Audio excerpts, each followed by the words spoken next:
There by San Miguel. Fast break play. I'm talking text, Mac Cardona. Partner, in the first half, napansin natin, no? Ang laki ng discrepancy sa assist department. Talking text with 19 assists and San Miguel only 7. And you notice that Olson Rosella and LA Tenorio cannot get their assist game going. They cannot play make because Galen Young is handling the ball too much. I feel that Galen Young, if he slides over to number 3 position and allow LA Tenorio or Olson Rosella to do the playmaking chores, you'll see a much better motion, you'll see a much better rhythm for San Miguel.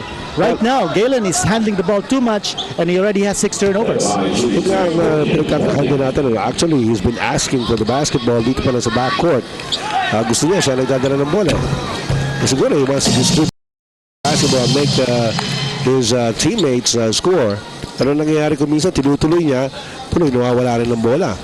Exactly, no, parang nawawala yung coordination, no, ng offense ng San Miguel.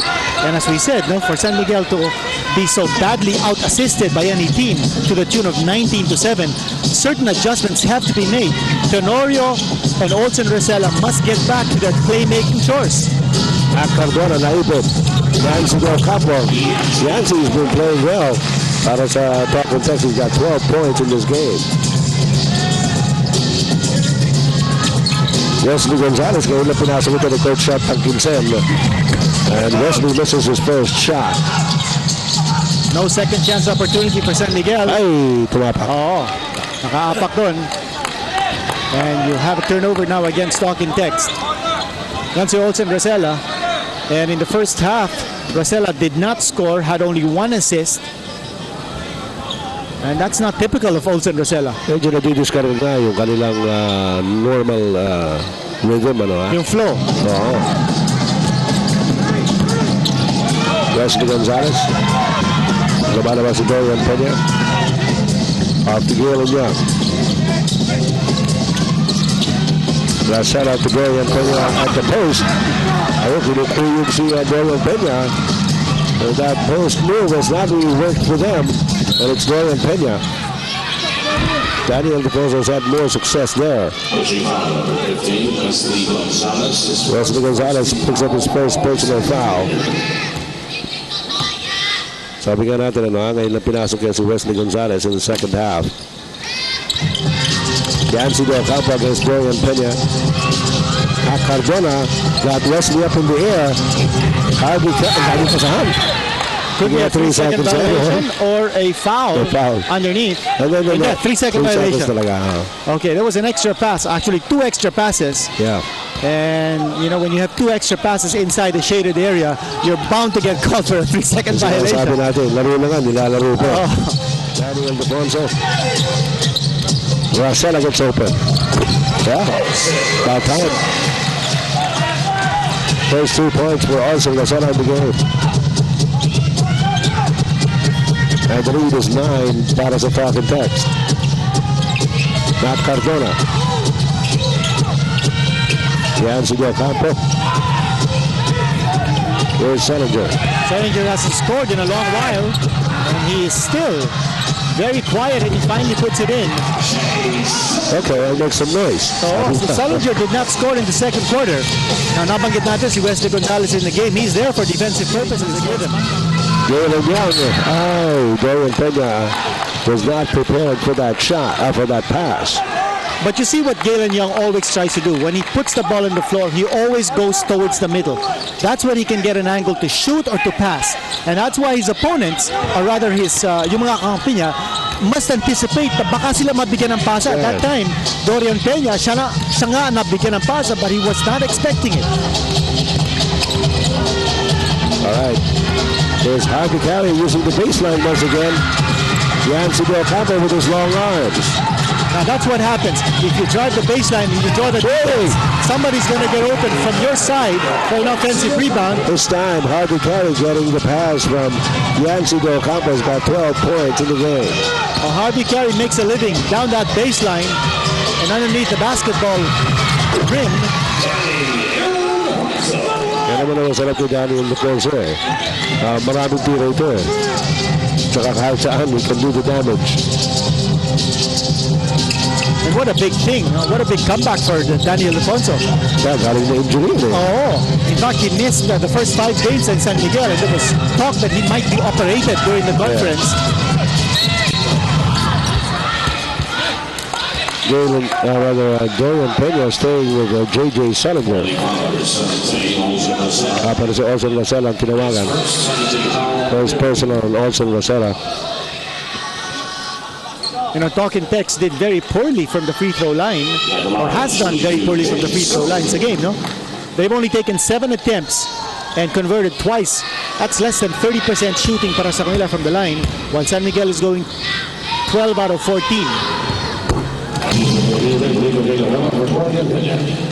So yung 7 free throw attempts ng Talking Tex, may kasama pa yata technical yun, no? So they're not going to the line enough. And I don't think it's because they're not taking the ball strongly. In fact, which means hindi matindi yung interior defense ng San Miguel. Napapabayaran Talking Tex to score inside. There's Daniel Alfonso. Wesley Gonzalez looking at Rico Villanueva. Villanueva inside. Ilabas kay Olson Rosella. Field press para kay Olson Rosella. At pang 5 puntos ni Olson.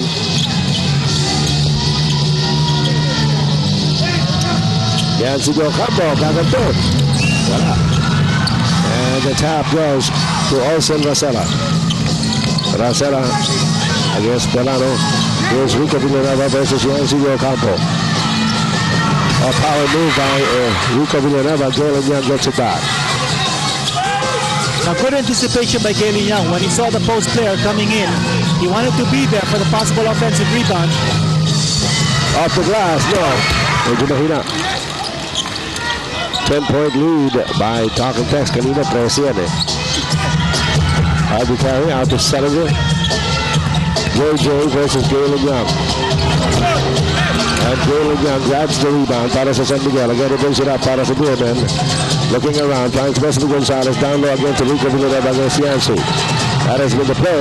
Macandona with another steal, but it's taken back by Rico Villanueva. Daniel defensive block by Yancy Del Campo, pero meron pa ang nakita sa referee thing.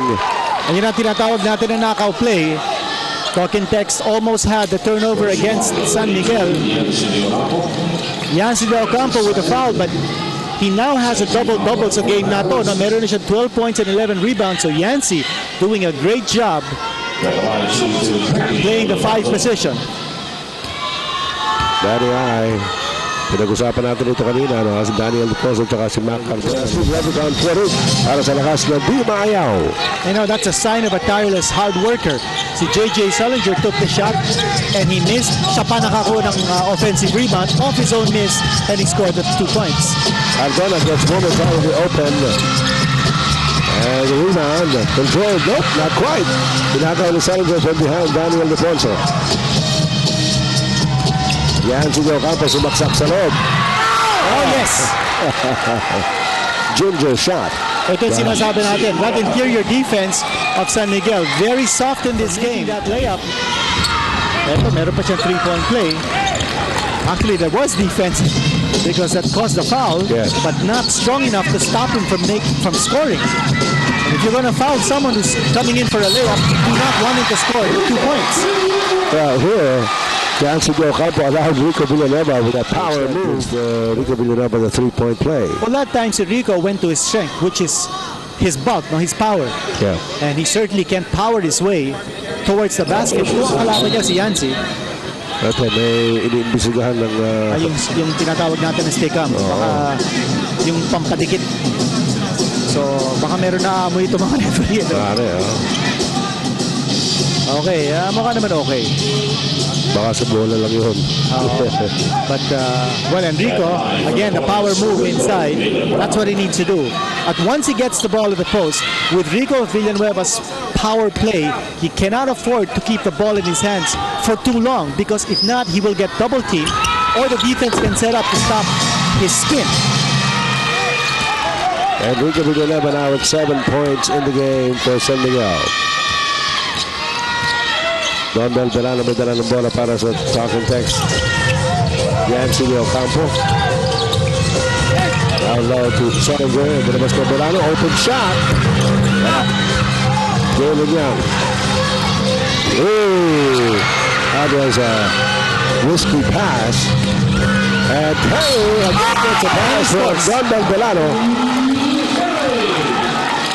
Well, the way Talking Tex is playing, it doesn't look too good. Pero okay lang naman yan. Professional basketball ito. Talagang ganun ang buhay. Ang sabi nga nila, no, basketball is such a small world. Oh, yeah. Who knows, no? You may be the worst of enemies today, but you could be the best of friends and teammates tomorrow. So, yan. Ito na, si Rico Villanueva inside. Sige. Pinagay si Galen Young and it's outside for Talking Tex. Hindi. Binago ni referee Montiel ang tawag niya. Sabi siguro ni Galen Young, turnover na naman. Galen Young, meron ng 8. Good shot, Tankinsen. Trying to get his players to be a little more active on defense. They're down by 11 with 5:22 to go in the third. They've never had a taste of the lead dito sa buong game na ito. So talagang buong game na naghahabol ito San Miguel. Galen Young. He's got 15 points. His first 2, however, dito sa third. Matt Cardona looking inside. Pinabas ulit kay Delano. Salinger. San Miguel is going back to his own defense. Ooh. And Talking Tex. Si Harvey Carey better at receiving the pass rather than pushing it out, it seems. Well, again, nagulat yung Talking Tex, no? Nung pagka-set up na zone defense ng San Miguel. So they have to read the defense much more carefully. Here's Galen Young. Si Harvey Carey ngayon, ang tumatao kay Galen Young. They swing it over to Wesley Gonzalez for the shot. Big shot. That time, decoy play. They went again to Rico Villanueva at the post. Yung pala, swing over nila doon sa kabila. Paanim na lang ito. Again, San Miguel knocking on the door. Harvey Carey inside. Well, he finds a crease. Si Harvey Carey, using his strength, his quickness, his ability to get the ball. Well, maswerte din siya, no? That hindi pa nakaakma yung depensa ng San Miguel.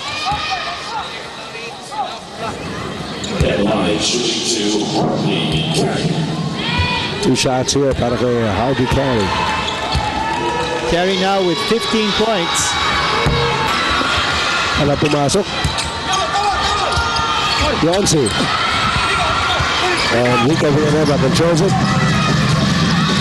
Also Rosetta. There's Wesley Gonzalez.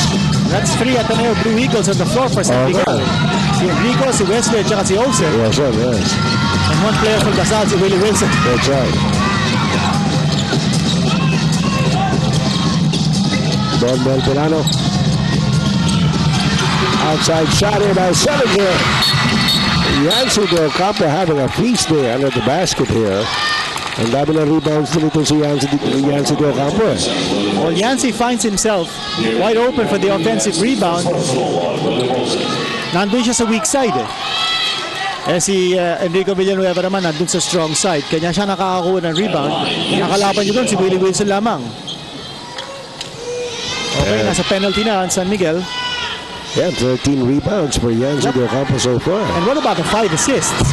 So he's playing a very complete game, si Yancy.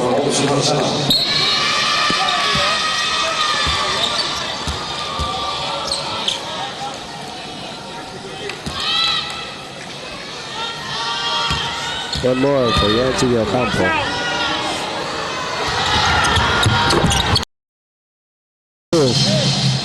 And the lead is 7 para sa Talking Tex. Third quarter pa rin tayo mga kaibigan. 3 minutes and 37 seconds remaining in this period. Rico Villanueva posting up. Pwede naman ipasa kay Galen Young. Galen Young faces Yancy Del Campo. So, ayun. Wala. And Don Delano was able to get it. Look how he passed to Yancy Del Campo from Selinger. 15 seconds. 14 seconds on the shot clock para sa San Miguel on display. LA Tenorio. Chris Calago inside to Rico Villanueva. And the kick out. Set up for Wesley. Clear twist. And Wesley Gonzalez. I see what happened in that play. LA Tenorio getting the assist. Galen Young not on the floor for San Miguel. That's right. 6 points now for Wesley Gonzalez, who just came in here in the third quarter. Did not see action in the first half. First shot. Oh. That's good defense by San Miguel. And Rico Villanueva gets the rebound. Out to Tenorio. Down the middle. Ay, pinasa pa. Kanira na yun eh. Here's Chris Calago. Naagaw. Another turnover against San Miguel. That was an important possession for San Miguel. Because that lead was chopped down to just 6. Could have been 4 or even 3 with a 3-point shot in that play. Ardona is open. Wala. And Daniel DePozo knocks it away. Last touch by Danny. Now Salinger, meron siyang 6 na assists.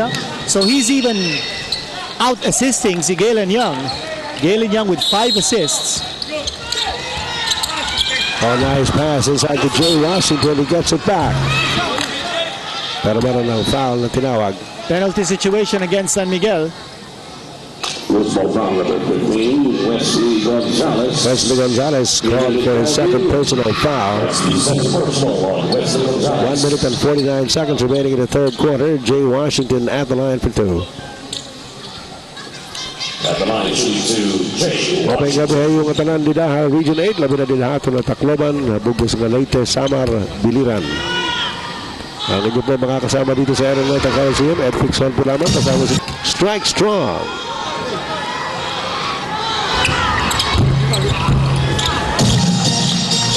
Washington makes the free throw. And makes it an 8-point lead once again. LA Tenorio, the putback. Intended for Daniel DePozo. Now agaw ni Bundle Milano. Has been played by Talking Text. Boy, those turnovers certainly hurting San Miguel. And they're not just giving up the ball, but they're also allowing Talking Text to score off those turnovers. Nakaka-score na ng 29 turnover points ang Talking Text. At ang San Miguel, only 9. That's 29-9 in points off turnovers in favor of Talking Text. Aliado was hoping for an offensive foul. Ayan, si Patrick Tan. Hindi na po na corner. Missed the shot. Daniel DePozo nakita niya si Wesley Gonzalez with the step ahead. Nice time for Wesley. Finishing the fast break layup. 8-point for Wesley Gonzalez. Sabi nga natin naman, lahat yan dito sa third quarter because he didn't see action in the first 2 periods. Ito, aning na naman ito. Ang hinahabol ng San Miguel. Salinger inside. Nilabas ko Banyano. Hey, napitayan. Daniel DePozo. Talking Text still has not been able to solve that zone defense at San Miguel. Open shot for Chris Calago. He had press. And this is the closest that San Miguel has come to the lead of Talking Text in a long, long while. And San Miguel getting the job done with Galen Young sitting on the bench. No import on the floor for San Miguel. Bundle Milano tries to get it back. Ito si LA Tenorio. Trying to beat the buzzer. A bit. Velasco Billones. Billones step back 3-point shot. Almost not quite. Salinger hammered on the follow-up shot. And Salinger shaking up a little bit. Yeah. Kaya, Yung headband na napunta na sa leg. kaya tulak na sa Aliado eh. Palayo. Oh.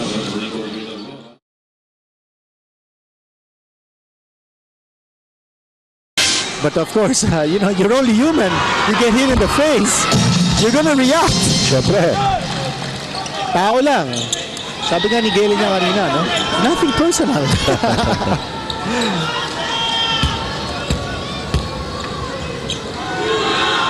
And JJ Salinger is playing a Galen Young type of game. Oo nga. He's getting the ball moving. He's got his teammates involved in the offense. In fact, 3 locals now in double figures for Talking Text. And Jay Washington is just 1 point away from double figures. Hello, Tenorio. Hey, now, what is the Magawan? Up! And Randall Volano, Edgar Duenas completes the steal. Challenger goes up! J.J. Challenger. That's going to be a foul. Ayun, lumayo na naman itong talk and text just as San Miguel was closing in. Okay. So far, they've been pretty successful, especially on rebounding. The misses of their teammates kung ng second chance opportunities itong talk and text. Wesley Gonzalez. Rico Villanueva. L.A. Tenorio. And Challenger for the rebound. There's a lot of activity on the part of talking text on the defensive end. And look at this. Offensive rebound. Here pumasok. And comes L.A. Tenorio leading the pack. Wesley Gonzalez against Aliano. Swatted away by Challenger. San Miguel is asking for goaltending. Well, we'll need to take another look. It's not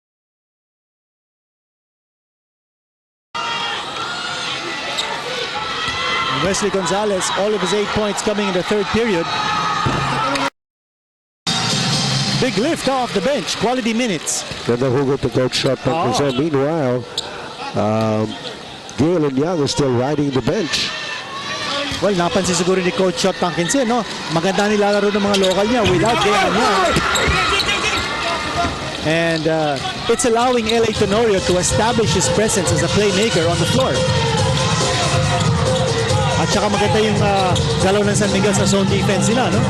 Yeah. Joe Washington. Malakas.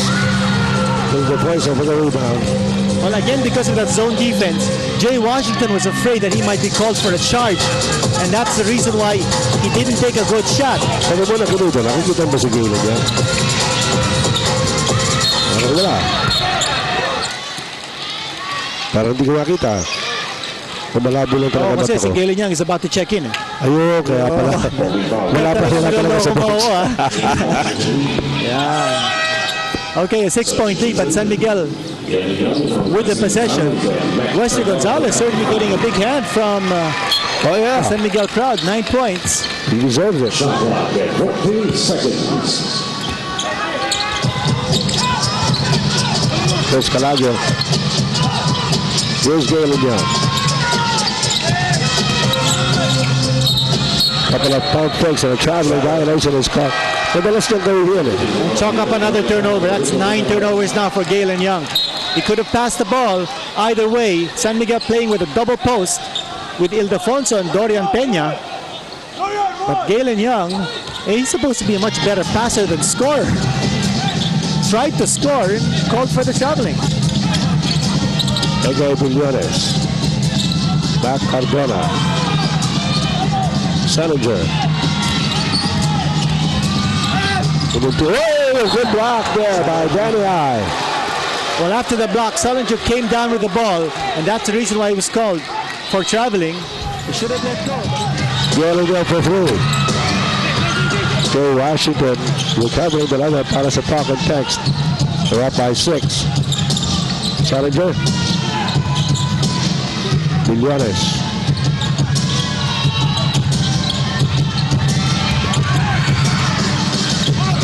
Oh, close shot. Yes. By Matt Cardona. And he compounds that by trying to steal off Galen Young and instead picking up the foul. That's a frustration foul on his part. And he could be replaced here. Wilson just came in for Danny I. But si Gary is about to check in. Sino kaya papalitan ni Gary? Tenorio. There's Calagio. Get it over to the low post. Galen Young. Calagio. Way to Willie Young.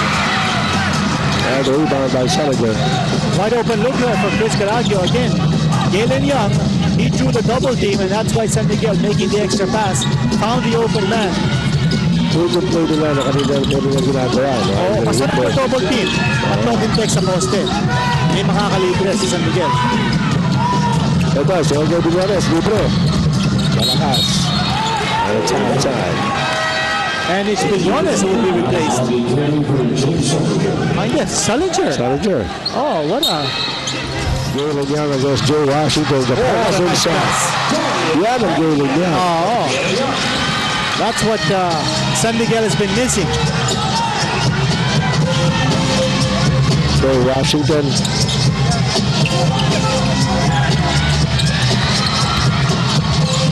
Cardona. Naipit na naman. Washington is open. Oh, big basket. Yeah, plus galing kay Jay Washington. 12 points now for Washington. And the lead is back up to 7 para sa Talking Text. Galen Young. Nakita si Tenorio. Balagaling kay Young. Young inside. Out to Tenorio. Once again, the free shot. Yes, it's good. By L.A. Tenorio. Tenorio with 8 points in the game.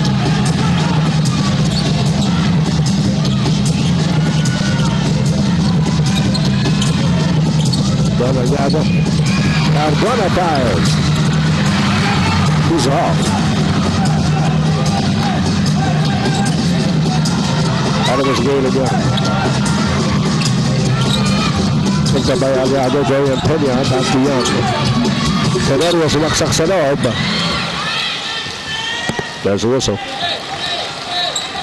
Coach Derek Pumaren doesn't like the combination on the floor here for Talking Text. It's not rotating quick enough to stop the shoot. Mga kaibigan natin dyan sa Northern Luzon, lalong-lalo na sa Baguio. Ang dami pa lang nanonood ng PBA dyan sa Baguio. Nagkaling tayo dyan eh. Oh, block by Washington!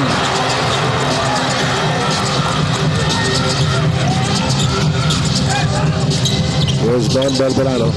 You know, another perfect example of the interior defense of Talking Text, huh? Yeah.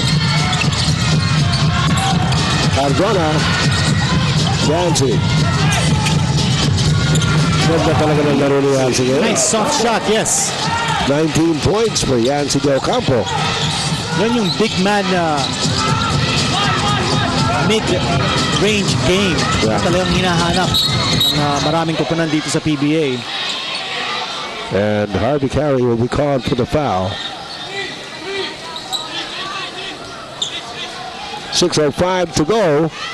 6 na naman ang abante ng Talking Text over San Miguel. Like to remind you again, in our first game, Barangay Ginebra won over Air 21, 121 to 116. Best player there was Ronald Cooper with 40 points. Galen Young with a beautiful pirouette. He scores, he'll go to the line. Sullinger is still sitting on the bench on that kind of move. 3-point play by Galen Young. And San Miguel again knocks on the door, cutting the lead down to 3. Alalahanin po ninyo, hindi pa sila nakakatikim ng kalamangan dito sa San Miguel in the entire ball game. It has been Talking Text in the lead exclusively. Wait! New steal. Harvey Carey gets it back to Jay Washington.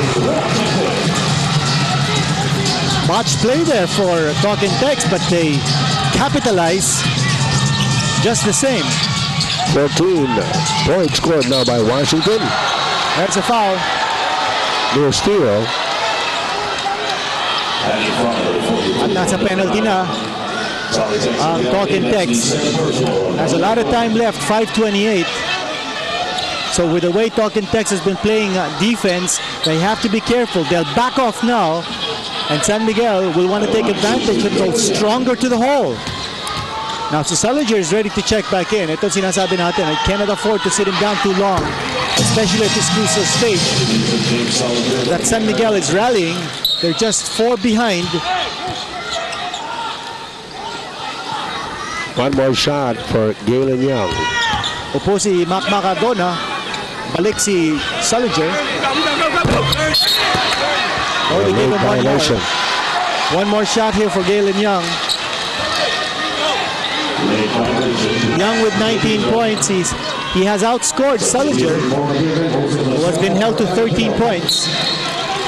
Look at the free throws here. 10 of 20 for the phone pals. 17 of 21 for the Beerman. Dami mintis ng talk and text.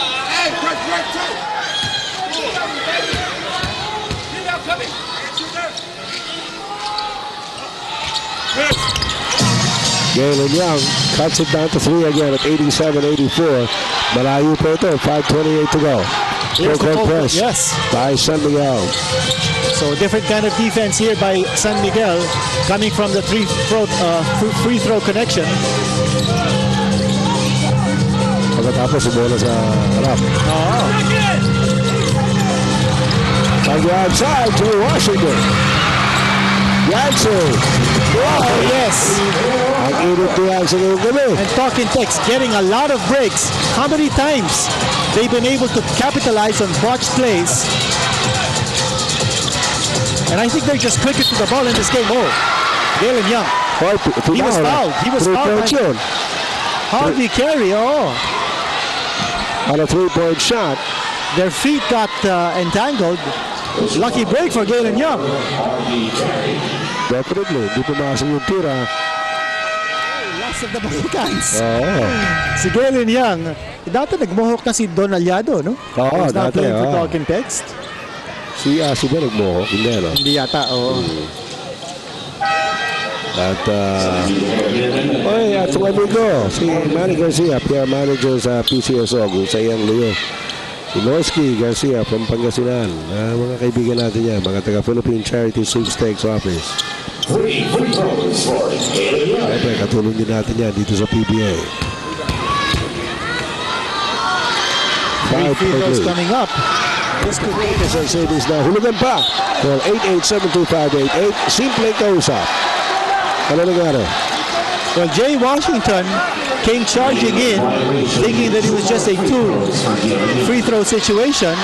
So they give another free throw. Nagmintis eh. Kanina pa sumuswerte sa free throw ito si Galen Young eh. Naku, nagmintis pa rin. Galing din pala.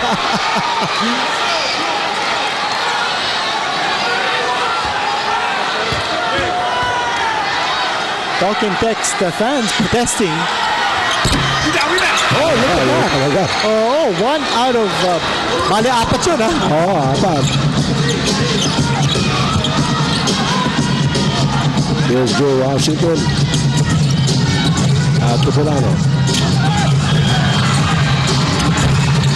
1-3 there by Sullinger is no good. Ito si Galen Young, the bounce pass.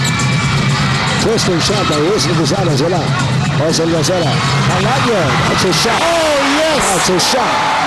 3-point shot. 3-3 by Chris Calagos. Got 11 points in the game. And the lead by Talk and Text sliced down to only one. Ito na ang pinakamalapit na score na nagawa ng San Miguel. Now, kung matalo dito ang San Miguel, patay ang Ginebra. Hindi naman patay, kundi makakalaro pa sila sa outright quarterfinals, but they will be out of the running for the semifinals. Here's ang dami tapik sa bola on the possession of Talk and Text. And now San Miguel has the opportunity to take the lead. Ito yung sinasabi natin, no? San Miguel will live and die with its defense. And right now, they're hanging to the coattails of Talk and Text because of its defense. They've gotten back in this game because of the defense, and San Miguel has not led the entire game. And that's Galen Young. And San Miguel takes the lead. That's the first lead of San Miguel, and they do it with 3:40 to go. What a comeback. All right. San Miguel in the lead by one. Galen Young with 22 points, and this is the first time that Galen Young has scored over 20 points in any game this conference.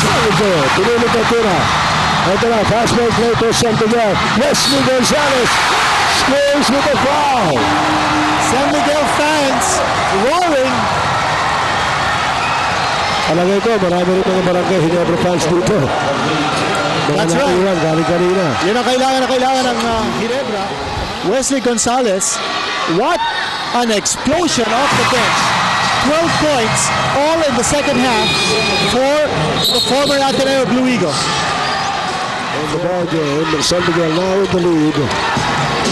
4. San Miguel looking to trap in the back. Oh! Patik na. Cardona went for the shot. Actually, libre din siya si Del Campo, but he elected to go for the shot. But that's a favorite hook shot ni Cardona. That's his, he has a trademark. He has a patent. Mahirap na tira yun, ha? Oo. Daniel Defonso scores against Yancy. What a basket coming from Danny I. He's got 21 in the game. Must realize that Yancy Del Campo is left-handed. Yes. So Daniel Defonso going over to his weak side, the right side of Yancy Del Campo to score. And now it is San Miguel up by 5. Daniel Defonso with 22 in the game. And San Miguel is sticking to that zone defense. Cardona. Oh, yes, a big one. Got a shot by Matt Cardona. That's against the zone defense. Cardona, the last 5 points of Talking Tex, galing sa kanya, and he now has a total of 17 in the game. 96-94. San Miguel in the lead. Set up for Ocean Rosella. Oh, look at that big rebound. Galen Young picks up the foul. Well, it's winning time. You see the imports now working overtime. And I'm talking specifically about Galen Young. Number 18, Yancy Del Campo, that's his fifth.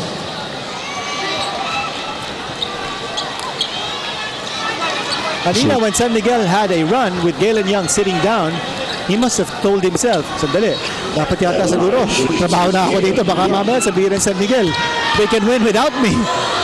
Eh, siyempre, gusto rin niya sumali. Galen Young, very inconsistent with his free throw shooting. Belano to Salinger. Back again to Belano. Matt Cardona. Alright. Gets it back. And there's the outlast. 2 minutes J.J. Salinger scores. And having outlast 2 minutes, having taken an outlast maintenance through batteries. Walang dagdag, tawas sa tubig. So it looks like the imports are taking over the game now. Salinger for Talking Tex and Galen Young now calling the play here and wants a clear out. And why not? He went up against Cardona. He missed. Oh, offensive rebound. Nasa kanya. There's a loose ball foul. And he will go to the line. So he's got to sharpen up in his free throw shooting. Pero nakita niyo yung intensity ni Galen Young. Oh, yes. Going back and taking the offensive board. And that's the mark of an intelligent player. Nung nakita niya, ang bumabantay sa kanya si Mac Cardona, he asked for a clear out. And then he struck. Took it strong against Cardona.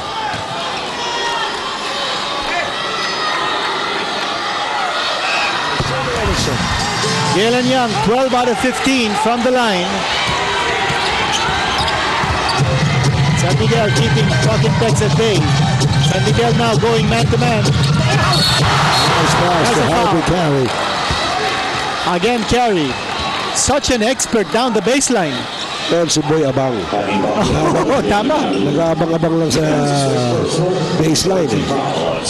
Nakakawala eh. And he works very well without the ball. Plus, usually, the interior defenses of San Miguel are so focused on trying to get the rebounds or trying to stop the import from driving the lane. Nakakabayaan si Harvey Carey. Oh, missing the free throw. Very crucial. Ang dami na namimintis ng Talking Tex, ha? Talking Tex has missed a total of 11 free throws in this game. 11 free throws missed. Alright, mga kaibigan, ito. Sana umabot sa dulo itong boses ko. Pati si Mosong Castillo na halata. Aabot siya. Daniel Defonso at low post. Batas lamang kay Aliado. Takes it out to Rosella. Wala. Aliado drives the rebound. Here comes Don Del Bolano. Big opportunity here for Talking Tex. Salinger. Now you notice San Miguel now playing man-to-man. Salinger. Nakawala. Hey, tumapak si Daniel Defonso. A big break here for Talk and Text. Less than a minute to go. Scored 35 points the last time out for Talk and Text. And he's used to scoring big. But yung depensa ng San Miguel talagang tinutukan. Si Solinger has held him down to 15 points. But Talk and Text is within striking distance. He has a big 3-point shot. Cardona missed it. And on the rebound play, a loose ball foul. And that's going to be against Talk and Text. Now, a little bit too early to go for the 3-point shot. No, that's a penalty na Talk and Text. I was going to say, no, with less than a minute to go, you take a 3-point shot, a low percentage shot like that, and you miss, chances are the ball is going to go off for a long rebound, makukuha ng kalaban, and that time, a poor decision on Talk and Text. They gave up the foul, they were in the penalty, so maybe that 3-point shot was not the right decision to make in that situation.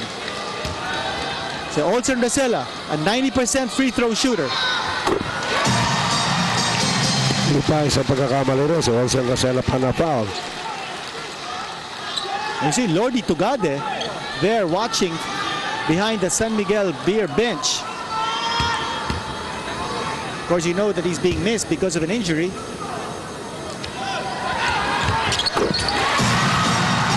And it is a 4-point lead for San Miguel. Now San Miguel has 2 fouls to give. There's one. Now, was that in the act of shooting? But no pasa yata. Okay, not in the act of shooting, so it will be an inbound play for Talk and Text. Meron pang isang foul on San Miguel, and they will most likely give up the foul before anyone can take off for a shot. Here's Cardona. And they gave up the foul. And that's to disrupt the rhythm, not only of Mac Cardona, but also the flow sa offense and Talk and Text. So when you've got a foul to give, you make sure that the one you're fouling is not in the act of shooting.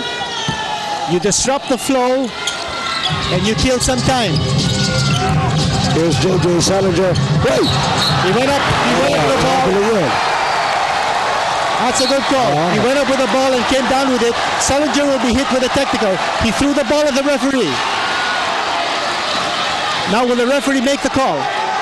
Referee will not make the call. That's a technical. He made the call. He made the call. But you notice what the referee did. What the referee did. He did not make an immediate call because he knew that Solinger was all fired up and he would have exploded. Yes. So he walked away, went over to the midcourt line, then made the call. A great move on the part of the PBA referee. Like you said, that was referee Mario Montiel who made the call. That's him. 102-97, 5-point lead para sa San Miguel in that possession with only 27 seconds to go. Chris Kalagi is fouled. I'll talk in text. No recourse but to give up the foul to stop the clock. But might be a little too late for that with a 5-point lead. That's a 2-possession game here. Fast shaping up to be one of the biggest comebacks here Unbelievable. in PBA history. Remember what we said. San Miguel took its first lead with 3:40 to go. And Talking Text led the entire way until that point. Chris Calagua missing the first free throw. It's still a 2-possession game here in favor of San Miguel. There's Asi Taulava.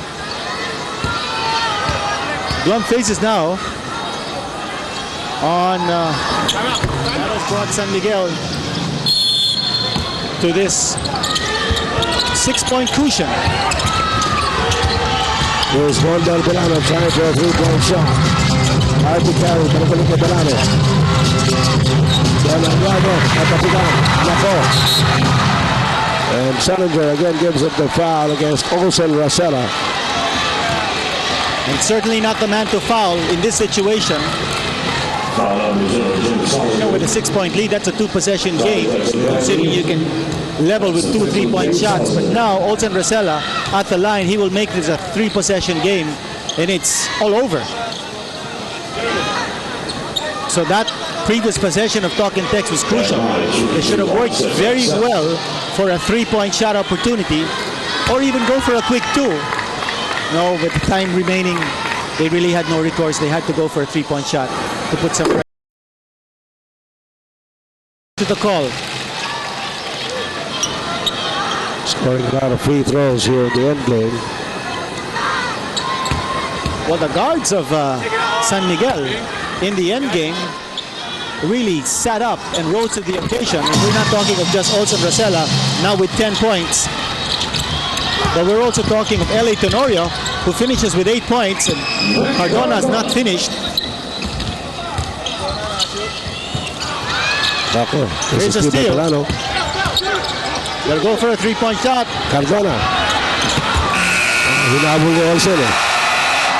And San Miguel